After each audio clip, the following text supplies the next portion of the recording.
प्यारे अधिवक्ता साथियों, सभी को हमारा जय सिया राम।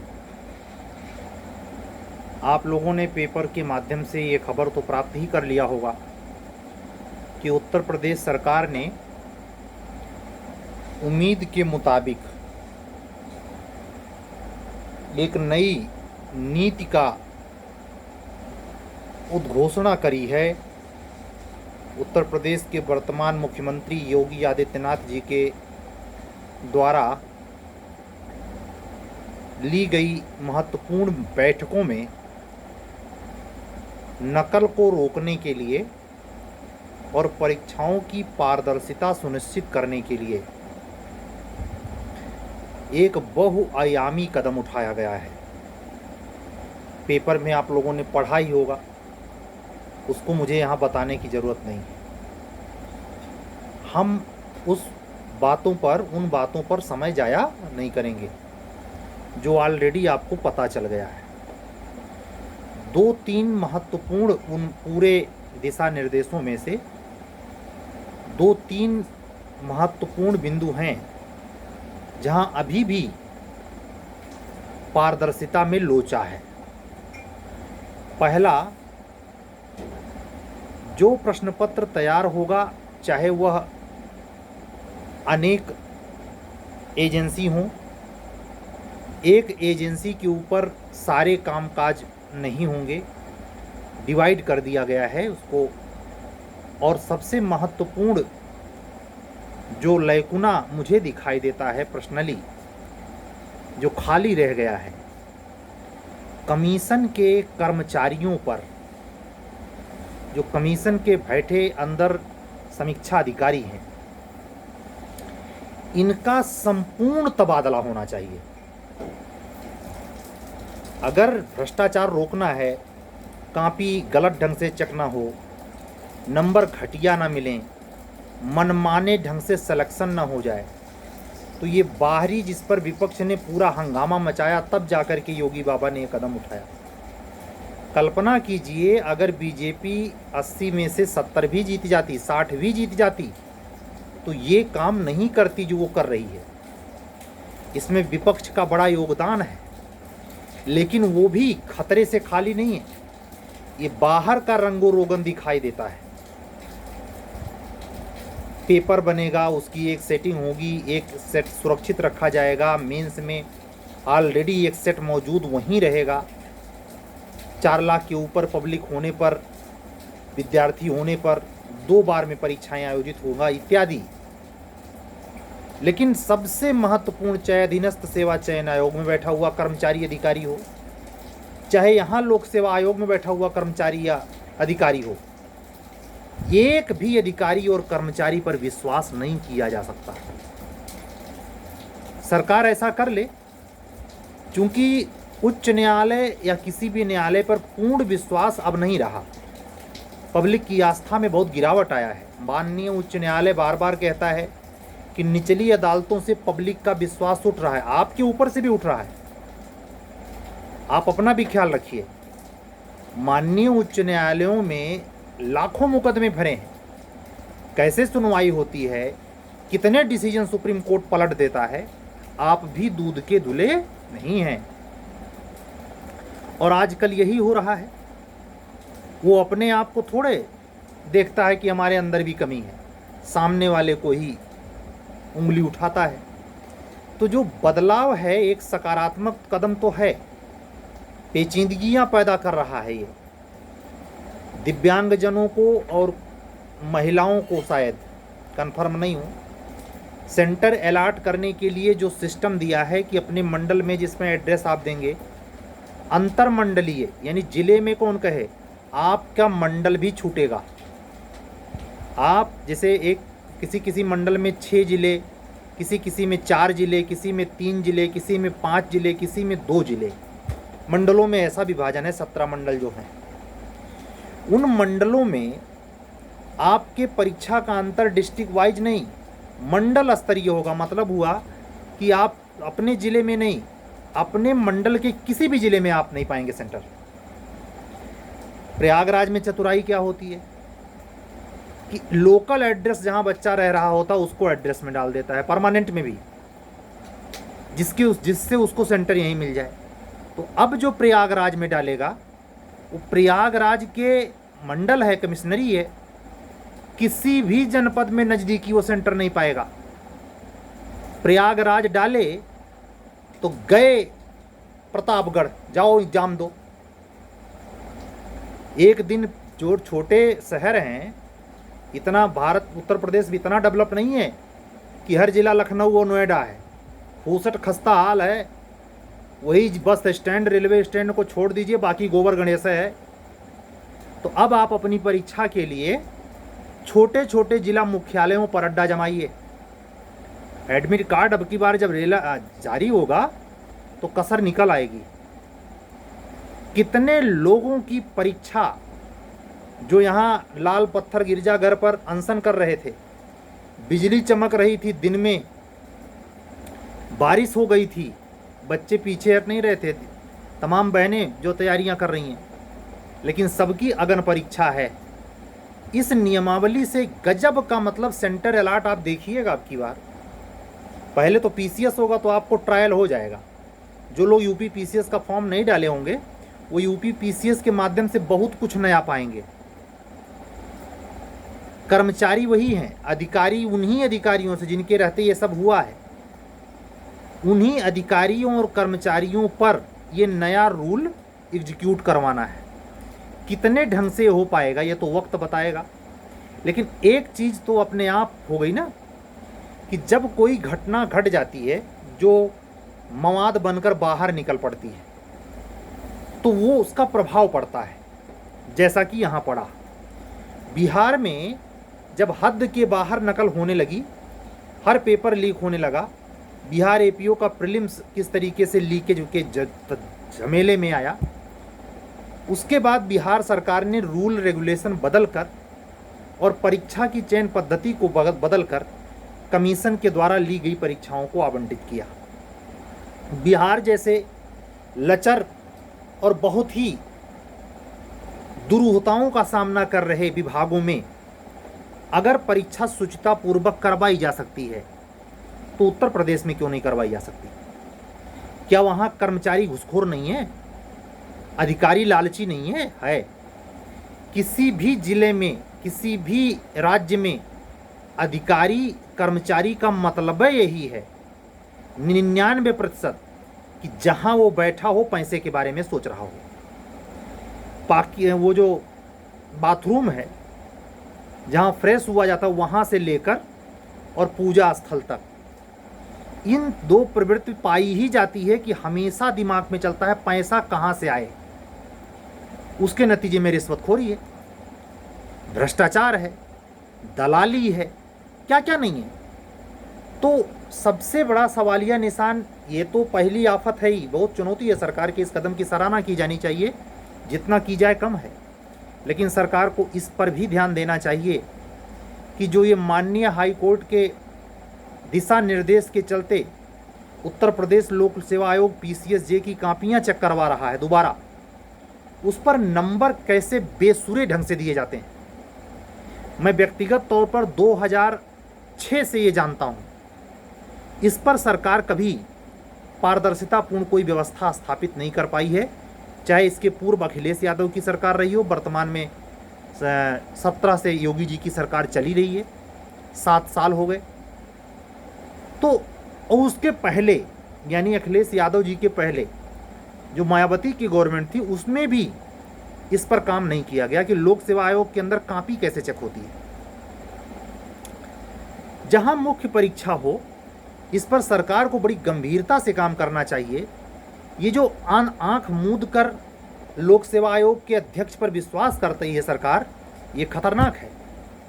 इसमें लोक सेवा आयोग या उसके गणनायकों के बिक जाने से, परीक्षा नियंत्रक सचिव के बिक जाने से वह चयन कतई नहीं होगा अधिकारियों के पद पर जो होना चाहिए। ये संभव है कि ये अधिकारी बिक जाए और अपने अंदर भ्रष्ट लोगों को, सड़े गले लोगों को भी ले ले पैसे के चक्कर में। ऐसे ही न्यायपालिका की भर्ती में भी है। ये मुश्किल हो जाता है तय कर पाना कि किसने लिया, कितना लिया। कुछ बार जब ये जिसका देता है चयन नहीं हो पाता तो चिल्लाने लगता है, जैसे टिकट पैसे देकर ले रहा है, जब टिकट नहीं मिला तो चिल्ला चिल्ला के बोल रहा है कि मैंने इतना दिया, मुझे टिकट नहीं मिला। आप जानते हैं कि अगर लॉटरी या गलत ढंग से, अवैध ढंग से कोई कार्य करने जा रहे हैं कॉन्ट्रेक्चुअल, और उसमें आप कोई मनी हार जाते हैं, नुकसान होता है, तो उसको आप विधितः वसूल नहीं कर सकते। इसी कानून का फ़ायदा यहाँ भी है। जब आप अवैध ढंग से कोई चीज़ प्राप्त करने जा रहे हैं और बाहर शोर मचाएंगे कि हमने रिश्वत दी और हमको नौकरी नहीं मिली, आप कहीं चैलेंज नहीं कर सकते। क्यों आप अवैध ढंग से रिश्वत दे रहे थे? देना और लेना दोनों अपराध है। तो इन सिचुएशन का फायदा अधिकारी जो जानकार होता है खूब उठाता है, पल भर उठाता है। जब कानून का जानकार कानून से खेलने लगता है तो मुकदमा लंबा खींचता है। वही हाल इस सेक्टर में है। जिनकी दायित्व दिया गया है कि सही ढंग से परीक्षा कराएं, जिनकी जिम्मेवारी है एक्सपर्ट सही रखें, जिनकी जिम्मेवारी है कि परीक्षक से जो एक्सपर्ट हैं, जो कापी चेक करने आते हैं प्रोफेसर्स, उनसे कापी सही ढंग से, उनकी स्टेमिना ठीक ठाक हो, उनमें किसी प्रकार की दिव्यांगता ना हो, कोई सुस्ती ना हो, तो उनसे अगर कापी चेक करवाएंगे तो बेटर नंबर आएगा। लेकिन इस पर सरकार नहीं गौर करती। वो भरोसा किस पे कर लेती है? अपने परीक्षा नियंत्रक पर, सचिव पर और अध्यक्ष पर, और ये चारों मिलकर बंदरबांट करते हैं। ये पॉसिबिलिटी है, क्योंकि एक नौकरी से अगर 10 साल भी आदमी नौकरी करे तो उसकी सैलरी का हिसाब लगा लीजिए। 1 साल की सैलरी अगर वो दे देगा घूस में, क्या बुरा है? तो जो अधिकारी बैठा है वो हिसाब लगाता है कि मुझे 2 साल हो गए, कितने आए हमारे खाते में। इतनी सड़ रही है व्यवस्था, सरकार भी जानती है, लेकिन आंख मूंदे पड़ी रहती है। जब इतनी झटके लगे, झटके पे झटके लगे, यहां तक कि सरकार बन गई है मोदी जी की, चाहे भले बैसाखी पर है, लेकिन उसके बाद 2 बड़ी नेशनल लेवल की अंतर्राष्ट्रीय नेट और नीट परीक्षाओं का रद्द होना, दे तमाचा, दे तमाचा, कान के किनारे दे जड़ जड़ के मार रही है नेचर। लेकिन क्या इससे सुधरने की गुंजाइश दिखती है? मुझे सिर्फ इतना फर्क आता है कि इतना सुनने को मिलेगा कि परीक्षा शुचितापूर्ण करा ली गई, लेकिन इससे वो लक्ष्य नहीं सधेगा, मात्र इससे कि परीक्षा में चयन ईमानदारी से हुआ। मैं अंतिम चयन की बात कर रहा, वहां भी सरकार को नियमावली बदलनी चाहिए। एक झटके में जैसे कुछ परीक्षाओं से, इंटरव्यू को समाप्त कर देने से भ्रष्टाचार खत्म नहीं हो गया, प्री लेवल पर भ्रष्टाचार शुरू हो गया। प्री लेवल पर अपने मनमाफिक टीचर जो वहाँ चेकिंग करने जा रहा है, सुपरवाइजरी, उससे साठगांठ, जो जिस सेंटर पे वो चीज़ हो रही है उसके प्रिंसिपल से साठगांठ, मोटी रकम, और उससे पेपर लीक करवाने या पेपर का हल प्राप्त करने की तुच्छ मानसिकता और सफल मानसिकता भी कहीं कहीं। तो ये जो सब, चाहे उच्चतर न्यायिक से उच्च माध्यमिक हो या उच्चतर शिक्षा सेवा चयन आयोग हो, जिसको मर्ज कर दिया गया है, इन सारी आयोगों से निकलने वाली भर्तियां आज भी योग्यताओं का चयन नहीं कर पा रही हैं, योग्य लोगों का चयन नहीं कर पा रही हैं। 30% से 70% गलत ढंग से लोग अंदर जा रहे हैं, और इस पर सरकार के कान में जूं तक नहीं रेंगता। अभी तो सबसे बड़ी समस्या यही है कि वो साफ साफ ये डिक्लेयर करने में सफल हो जाए कि उसने अब की बार की परीक्षा नकल विहीन करवाई, तब वो बाद की बात आएगी। मैं ये आप लोगों से यही कहूँगा कि जो ये नियम बदले हैं ये चुनौतीपूर्ण हो गए हैं। आपको जिस दिन एग्ज़ाम देने जाना होगा उस दिन पता चलेगा। जैसे आराम से अपने ज़िले में बाइक से जाके एग्ज़ाम दे लेते थे, जैसे आप अपने प्रयागराज में बाइक से जाकर के एग्ज़ाम दे लेते थे, वैसे झेलना बहुत पड़ रहा है इधर 5-7 साल से, जब से संख्या बहुत ज़्यादा बढ़ गई। 2 लाख 1.5 लाख फार्म पड़ा करता था, लाख फार्म होना मुश्किल था पीसीएस में। अब वो संख्या लगभग आरओ में 6 से 7 लाख पहुंच गई है। इतनी क्राउड है, इतना हर व्यक्ति अधिकारी बनने को आतुर है कि वो फाइनल में अधिकारी बन पाए चाहे ना बन पाए, लेकिन प्रथम और द्वितीय लेवल पर ज़बरदस्त क्राउड है। 2-3 दिन के पहले की वीडियो में हमने समझाया। आज एसी, थर्ड एसी सेकंड में सफ़र करना अपने जान को जोखिम देने जैसा है। अगर वाकई में वीवीआईपी है वो सफ़र नहीं करेगा, एसी फर्स्ट क्लास में जाएगा वो। वहाँ भी संभव है कि घुस जाए भीड़।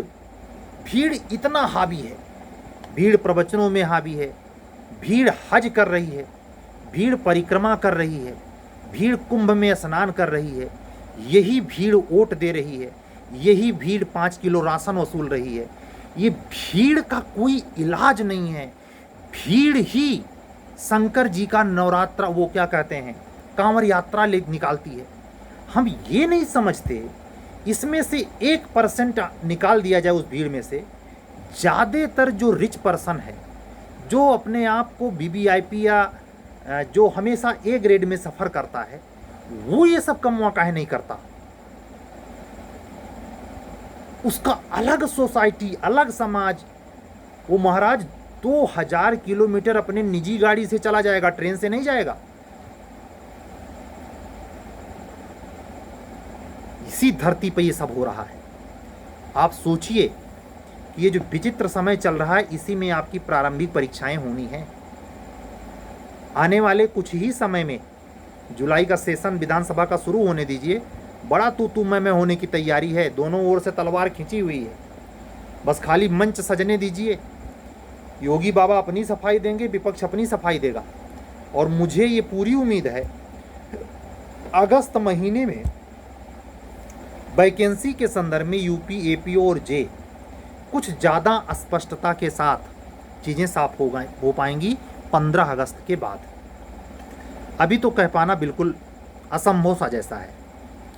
एक चुनौती कमीशन के सामने आके खड़ी है कि 30 जुलाई तक जो आंसर दिखाने के लिए मुख्य परीक्षा के लिए तैयार हुआ है, और एक सार्वभौमिक प्रस्ताव भेज रखा है जिसके मानद शर्तों के तले आप लोग जाकर के मेंस की अपनी अपनी कापियां देखेंगे, उसकी अनुबंधित शर्तों के अनुरूप देखेंगे, उसके विपरीत नहीं जा सकते। आपको आधे घंटे के बाद 1 मिनट नहीं मिलेगा, चाहे आप देख पाए हो चाहे ना देख पाए हो, आपसे साइन करवा लेगा, आपको धक्के मार के निकाल देगा। सरकार जिस आदर्श, जिस सत्य, जिस निष्ठा की बात हम इस चैनल से करते हैं, सरकार अधिकारी उस पर बहुत यकीन नहीं करते। क्यों? आप पर कैसे यकीन किया जाए कि आप कैरेक्टरवान हैं? इसलिए जो ये 7 लाख की भीड़, 3 लाख की भीड़, 1.5 लाख की भीड़ प्रीलिम्स में बैठती है, सबसे कम जुडिशरी में बैठती है, लेकिन फिर भी संख्या हजारों में ऊपर है। इतने बच्चों के भिन्न भिन्न खुराफाती दिमाग में पढ़ते समय ये तय कर पाना बेहद मुश्किल है कि इस आदमी का बचा हुआ जीवन जो सेवा में ये लगाने वाला है, ईमानदारी से पूर्ण होगा। ज़्यादातर पे आशंका प्रकट होती है कि पता नहीं ये सेवा में काम कर पाएगा या बंटाधार करेगा, पता नहीं किस कैरेक्टर का आदमी है ये। और यही हाल अधिवक्ता बहनों के प्रति भी है, चाहे वो RO की तैयारी कर रही हों, चाहे पे और PCS की तैयारी कर रही हों, अधीनस्थ सेवा चयन आयोग में हो। ये मतलब ईमानदारी के लाले हैं। बेईमानों की फौज खड़ी है। मैंने कहा ना कि भीड़ परिक्रमा करती है, भीड़ हज कर रही है, भीड़ मर रही है। भीड़ मतलब ही होता है, भीड़ का मतलब ही होता है। आप भी अगर बुद्धिमान होकर भीड़ वाला आचरण कर रहे तो मतलब आपका एक है कि आप में चेतना बिल्कुल जगी नहीं है, आप गीदड़ों की जमात है।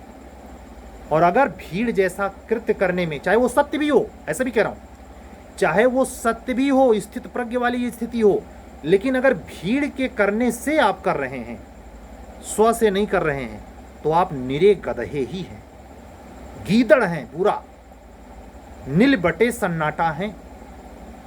तो ये जो चुनौती सरकार झेल रही है और विपक्ष दांव लगाए खड़ा है, देखिए रस्साकसी में होता क्या है। बड़ा इंटरेस्टिंग, बहुत रोचक और बहुत ही जिज्ञासा से भर देने वाला प्रकरण चल रहा है। और इसी में आपकी UPHJS, यूपी जूनियर डिवीज़न और यूपी APO तीनों परीक्षाओं के प्रीलिम्स इसी 2024 में दिसंबर के आसपास या उसके पहले जरूर हो जाएंगे। तीनों का जब प्रीलिम्स निकल जाएगा तो ईश्वर करे इसमें कोई नकल करवाने, नकल करने या किसी प्रकार से नकल के वायरस से, ये वायरस के कारण ये शिकार ना बन जाए परीक्षा और दोबारा करवाने की नौबत आ जाए, ना आए। मैं उम्मीद करता हूँ कि माननीय उच्च न्यायालय में क्राउड ज़्यादा नहीं होगा, फिर भी ये मान के चल रहा हूँ कि 7,000 फॉर्म तो होगा ही होगा। अगर स्क्रूटनी के बाद कुछ कम नहीं हो जाता तो 6 से 7,000 लोग प्रीलिम्स देंगे यूपी हायर जुडिशरी में, जहां सोचिए पीसीएस में 6 से 7 लाख, वहां एचजेएस में 6 से 7,000, वो भी बड़ी मुश्किल से।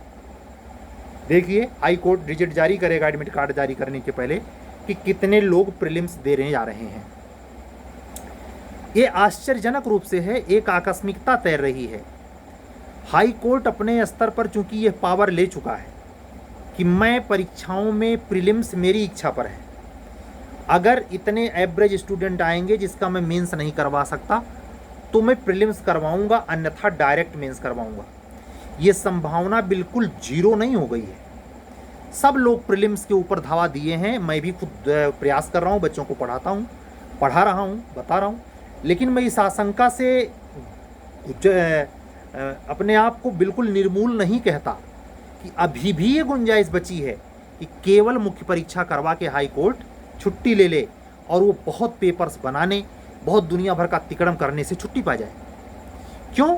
क्योंकि वो मेंस की कॉपी अपने ढंग से चेक कर लेगा। क्यों नौबत उठाए प्री का, और क्यों नौबत उठाए प्री के अंक पत्र को सहेजने और दोबारा रिजल्ट निकालने का झंझटिया खत्म कर देगा। अगर उसे ऐसा लगता है कि इतना, जैसे भाई ऐसे समझिए कि 6 बार परीक्षा में 4 बार बैठाएगा मेंस में, ध्यान से सुनिए, और 4 में अगर 6,000 भी कैंडिडेट हों तो 24,000 पेपर बनाना है, लेकिन 7,000 के लिए दोनों जो हिंदी जो पेपर बनाने पड़ेंगे प्री लेवल पर, उसको बनाना, फिर उसको उस पेपर को गौर कापी ओएमआर सीट को हाई कोर्ट तक पहुंचाना, उसका जांच पड़ताल करना, फिर प्री का रिजल्ट निकालना, फिर इतने प्रक्रम में कितनी भी रफ्तार से हाई कोर्ट करेगा तो 2 से 3 महीने का समय चट जाएगा। लेकिन करना हाई कोर्ट है, वस्तुस्थिति उसके सामने है। बिहार हायर जुडिशरी ने अपना प्रीलिम्स ले लिया है। प्रीलिम्स का रिजल्ट विवाद के घेरे में है। दोबारा रिजल्ट के डिक्लेयर होने या उस रिजल्ट पर सवालिया निशान है। देखने वाले 10 दिन के अंदर ये पता चल जाने वाला है कि रिट पिटीशन में क्या हुआ, हियरिंग डेट कब है। जो अधिवक्ता बंधु या बहन बिहार हायर जुडिशरी में कुछ ही नंबर से प्रीलिम्स निकालने से रह गए हैं, खास करके 1 या 2 नंबर, वो उम्मीद अपनी ना छोड़ें और इस बात को ध्यान में रखते हुए मद्देनज़र पढ़ाई अपनी अच्छी जारी रखें, जिससे अचानक जब उनका रिजल्ट पॉजिटिव हो, पटना हाई कोर्ट उनको दोबारा से मेंस के लिए सेलेक्ट मान ले, तो फिर वो अपनी तैयारी में लोचाना महसूस करें, क्योंकि खाली समय में ऑलरेडी वो चाहे मेरे कहने से चाहे स्वतः आपने पढ़ाई कर रखी है। यही सब चीज़ें जब आप कोई घटनाक्रम में सारे लोगों का दिमाग बटा होता है, क्या उस समय भी आपका अंतर्मन ऐसे ही प्रकार की बातों में मगन रहता है? आपको लोगों की बातों सुनने में आनंद आता है? नहीं। आपको ध्यान देना चाहिए कि वो काम की बात कोई कह रहा है, किसी के लिए कह रहा है, उसका सुनना जरूरी है। आपका उसमें क्या लेना देना है? इसमें इस पीरियड में जब इतना क्रिटिकल सिचुएशन हो कि पेपर लीक करवाना राजनीतिक एजेंडा बन जाए, आपकी ज़िंदगी से खेलना राजनीतिक हथियार बन जाए, तो फिर ये खतरे की घंटी है। अगर आप अब भी नहीं चेते तो कब चेतेंगे? इसलिए अपने माँ बाप के द्वारा दिए जा रहे प्रोत्साहन, अगर माँ बाप की आपके जीवन में नहीं है, तो जो भी व्यक्ति आपको इकोनॉमिकल सपोर्ट कर रहा है उसकी लाज में, उसके रक्षा में, और अगर आपका सपोर्ट कोई नहीं करता है, आप स्वयं से करते हैं, तो आप अपने स्वयं के ईमानदारी के प्रति, जिसके कारण आपको ये 4 प्रकार का काम करना पड़ता है। अगर आप किसी सीरीज या किसी कार्यक्रम या कोचिंग से जुड़ते हैं तो वो तब उसका पेमेंट कर पाएंगे जब आप कहीं से निकालेंगे। तो आपकी चुनौती उस स्टूडेंट से कई गुना अधिक बड़ी है जो सिंगल एम्बिशन में केवल परीक्षा की तैयारी में लगा है। वो परीक्षा कोई भी हो सकती है, HJS, RO, PCS, APO, junior division, कोई भी परीक्षा हो सकती है। इसमें मैं चिन्हित नहीं कर रहा। ये सिम्टम समान रूप से पाया जाता है। और अगर आप में सदा सहता है, विनम्रता है, आपको दूसरे की पीड़ा से पीड़ा होती है, दूसरा अगर खुश हो जाए तो चाहे परिचित हो या ना परिचित हो, उसमें भी आपको आनंद मिलता है, तो ऐसी क्वालिटी अगर आपके भीतर है, जो पर हित में, पर पीड़ा में पीड़ित और सुखी होता है, वो दुर्लभ इंसान होता है। और वो दुर्लभता इसी सेक्टर में नहीं उसकी मदद करती, कि जब ये विचित्रताएं चल रही हैं, सरकार अपने रूल लगा रही है, विपक्ष अपनी दबाव बनाए हुए है, डिले पे डिले होता जा रहा है, उस समय पेशेंस, आत्मबल और अपने नज़दीकियों से मिल रहे ताने व्यंग से निपटने के लिए सामर्थ्य जो आता है वो आपके भीतर तब आता है जब आप पूर्णतया सात्विक जीवन जीते हैं। अन्यथा आपको झटका खाना पड़ेगा, हॉट पे असर जा सकता है, बहुत सारी प्रॉब्लम ऐसी हो सकती है जो अनचाही हो और वो आपको झेलनी पड़े लंबी उम्र तक। तो आप इस बात को ध्यान रखें कि ये तनाव लेने का विषय नहीं, समझने का विषय है। और जो चीज़ें कल परसों की डेट में कमीशन और राज्य सरकार के बीच घटी हैं, रुख साफ है कि जुलाई बीतते बीतते बहुत कुछ घमाघम फैसले होंगे, बहुत कुछ बड़े निर्णय होंगे। इसमें एक निर्णय माननीय उच्च न्यायालय का भी चर्चा का केंद्र बनेगा कि उस बच्चे का एग्ज़ाम जो हाई कोर्ट ने स्वयं से यह बात साफ की है कि मतलब कहने का ये है कि जो भी स्थिति इस समय है परीक्षाओं में वो आपके अनुरूप हो, इसके लिए आप अनवरत ढंग से सही लाइन पर रहें, अंदर से भी बाहर से भी। अगर आप ऐसा नहीं करेंगे, नियंत्रित नहीं रहेंगे, तो आपको एक गिद्ध लीलने के लिए नहीं तैयार है।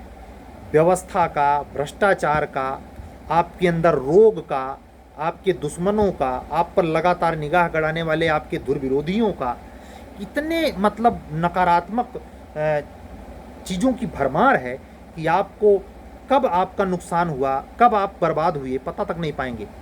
और ये समाज किसी की वैल्यू नहीं करता, उगते सूरज को सब सलाम करते हैं। अगर आप उग नहीं रहे हैं तो आप दुनिया की छोड़िए, अपने में वैल्यू नहीं पाएंगे। आपके खुद बहुत क्लोज रिलेशन, जो बहुत क्लोज होता है, ब्लड रिलेशन, साथ छोड़ देता है। ये बहुत टफ जिंदगी होती है कंपटीटरों की। इसलिए कंपटीटर को किसी भी प्रकार से, चाहे वो टीजीटी पीजीटी हो, समूह गा की नौकरी हो, किसी भी संस्था में विभागीय परीक्षा में जाने के लिए जो यूट्यूबर या कोचिंग चलाने वाला प्रयास करता है और उस बच्चे को पैसा लेकर के कुछ पढ़ाई में सहयोग कर देता है, उसको बच्चे खुशी खुशी पैसा लुटा देते हैं और सिलेक्शन पाने पर भले उसका उतना प्रयास ना रहा हो, लेकिन अपने तरफ से कोर कसर नहीं छोड़ते कि मेरा सिलेक्शन सर जी की कृपा से हुआ, सहयोग से हुआ। ये मैं व्यक्तिगत तौर पर 1.5 साल यूट्यूब पर रहकर ये महसूस किया हूँ कि ये बड़ा चुनौतीपूर्ण है। और मैंने ईमानदारी से पढ़ाते हुए लोगों को प्रयागराज से लेकर उत्तर प्रदेश, बिहार, राजस्थान, झारखंड, दिल्ली, सारे स्टेट में मैंने ये महसूस किया कि जो उस स्टेट के कोचर हैं उनकी अपनी एक क्राइटेरिया और स्टेटस है जिसके वजह से वो मार्केट में स्थापित हैं। अन्यथा आज के मार्केट में कोई भी ज़्यादा देर तक चल नहीं पाएगा। अगर ज़्यादा देर तक टिका है तो 2 वजह हो सकती है। आज के इस भीषण झूठे ज़माने में, मक्कारी से भरे ज़माने में वो ट्रुथफुल आदमी है, और दूसरा उस पर भगवत कृपा है। अगर ये दोनों चीज़ है, असल में इसमें से कोई एक रहेगा तो दूसरा रहेगा। अगर आदमी सत्यनिष्ठ है, ईमानदार है, तो ऑटोमेटिक उस पर भगवत कृपा है। और अगर भगवत कृपा है तो ऐसा हो ही नहीं सकता वो आदमी बेईमान हो। उसकी कृपा का पात्र वही होता है जो भीतर से सत चरित्र वाला हो। ऐसा नहीं कि कभी मंडोले, जैसा देखा वैसे लालच में पड़ गए, नहीं। इसी बात को ध्यान में रखते हुए ये जो नियम आया है, सरकार ने नियम बनाए हैं, दिशा निर्देश लेट नाइट सारे विभागीय अधिकारी जिला कलेक्ट्रेट में चला गया है। अब जिलाधिकारी सतर्क हो जाएगा, वो इसी प्रिपरेशन करेगा, सेंटर बनाने के लिए ऐसे लोगों को, ऐसे प्लेस को लोकेट करेगा, इसकी सूचना सरकार से अवगत कराएगा। ये तो जिम्मेवारी डिस्ट्रिक्ट मजिस्ट्रेट की है, लेकिन सनद रहे आपकी परीक्षा सितंबर से दिसंबर में प्री में होनी है और उसकी तैयारी दिन रात कमीशन और ये तथाकथित जिलाधिकारी और जो इस परीक्षा का नोडल अधिकारी है, अपर जिलाधिकारी, सारे लोगों पर बहुत बड़ा भार आ गया है। सरकार योगी जी की है, नेचर से वो खूंखार हैं, इसलिए किसी भी अधिकारी के एरिया में, डिस्ट्रिक्ट में, तहसील में अगर कोई अब की बार ब्लंडर मिस्टेक हुआ तो बहुत बुरी सज़ा होगी। इस बात के संकेत हैं कि आप लोग अपने मन मस्तिष्क में नकल या उसके प्रति किसी ऐसी भावना को लेकर परीक्षा देने ना जाएं कि हमारा किसी सामने वाले से काम चल जाएगा, वो 4 क्वेश्चन हमारा बता देगा तो हमारा सिलेक्शन हो जाएगा। इस धारणा से बिल्कुल बाहर निकल आएँ। अब ये समय नहीं है। इस बदले हुए परिदृश्य में सितंबर से लेके अगले साल जून तक की सारी परीक्षाओं में हो सकता है आपकी किस्मत आपका इंतजार कर रही हो। मैं व्यक्तिगत तौर पे शुरू से ही कहता रहा हूँ कि शनि का वर्ष होने के कारण डिले तो बहुत ज़्यादा हो जाएगा, लेकिन अगर आप टिके रहे, आप सतचित आनंद रूप रहे, तो आपको अंतिम तौर पर सफलता का आनंद चखने को जरूर मिलेगा। आज की वीडियो पूरी एकदम धारा प्रवाह हमने बोला है, और 30 मिनट बगैर देखे 19 सेकेंड। तो आज की वीडियो पूरी। हमारे वीडियो पर, हमारे चैनल पर अगर आप नए हैं तो चैनल को सब्सक्राइब करें, लाइक करें। मैं 9वें टेस्ट पर, यानी आधे 18 में से 9वें टेस्ट पर, आईपीसी के टेस्ट पर हम पहुंच गए हैं। बिहार हायर जुडिशरी और उत्तर प्रदेश हायर जुडिशरी में कॉमन पेपर का टेस्ट चल रहा है, मेंस का। उसमें से टोटल 18 पेपर हैं बिहार हायर जुडिशरी में, आप लोग जानते होंगे। मैं 9वां टेस्ट कल आयोजित करूंगा आईपीसी पर। इसलिए अगर इस सीरीज से इंटरेस्टेड हैं, या उत्तर प्रदेश उच्चतर न्यायिक सेवा की नई और पुरानी, नई 36 पुरानी 25 सारे पेपर्स के प्री या मेंस या दोनों के टेस्ट सीरीज से जुड़ना चाहते हैं, या साथ ही हिंदी माध्यम में उपलब्ध एविडेंस BNSS की क्लासेज से इन्वॉल्व होना चाहते हैं, जुड़ना चाहते हैं, या जूनियर डिवीज़न के लिए लोकल या माइनर एक्ट के पढ़ाई में जुड़ना चाहते हैं, लाइव क्लासेस से जुड़ना चाहते हैं, तो हमारा व्हाट्सअप नंबर ध्यान से सुने, उधर बगल लिखा है 7705090393। इस पर व्हाट्सअप करेंगे, इस पर कॉलिंग नहीं होती है, तो हम आपको अपना कॉन्टेक्ट नंबर देंगे, और अगर बात जचती है तो आप वह ग्रुप, वह सीरीज, वह क्लासेस ज्वाइन कर सकते हैं। मैं एक बार पुनः वीडियो बंद करने के पहले अपने समस्त उन अधिवक्ता साथियों, बंधुओं और बहनों से विनम्रतापूर्वक कहना चाहूँगा कि आप हमारे किसी भी कार्यक्रम से अगर जुड़े हैं, हमसे संबद्ध रह चुके हैं या करंट में हैं, तो हमारा आपका संबंध सिर्फ अधिवक्ता बंधु या भाई की हैसियत से नहीं, बल्कि एक सच्ची गुरु शिष्य की परंपरा का निर्वहन है, जिसमें जितना मैं पर डे कोशिश करता हूँ उसको अमल में लाने की पूरी कोशिश आप करेंगे। आप में क्षमा, सदाशयता, दूसरे के सहयोग करने की प्रवृत्ति तथा अपने समूल नाश होने के पहलू को पहचानने की अद्भुत कला जरूर विकसित होगी, और आने वाले समय में आप अपने लक्ष्यों के साथ अपने ध्रुव तारे जैसे क्षितिज पर ध्रुव तारे जैसे आप चमकेंगे। इसी शुभकामना के साथ आज का वीडियो मैं बंद करता हूँ। कल के वीडियो पर आपके द्वारा दिए गए अपार स्नेह के लिए मैं अपना आभार भी प्रकट करता हूँ। चलने दीजिए, कल फिर मिलेंगे। सभी अधिवक्ता साथियों, बंधुओं और बहनों को जय सिया राम, शुभ रात्रि।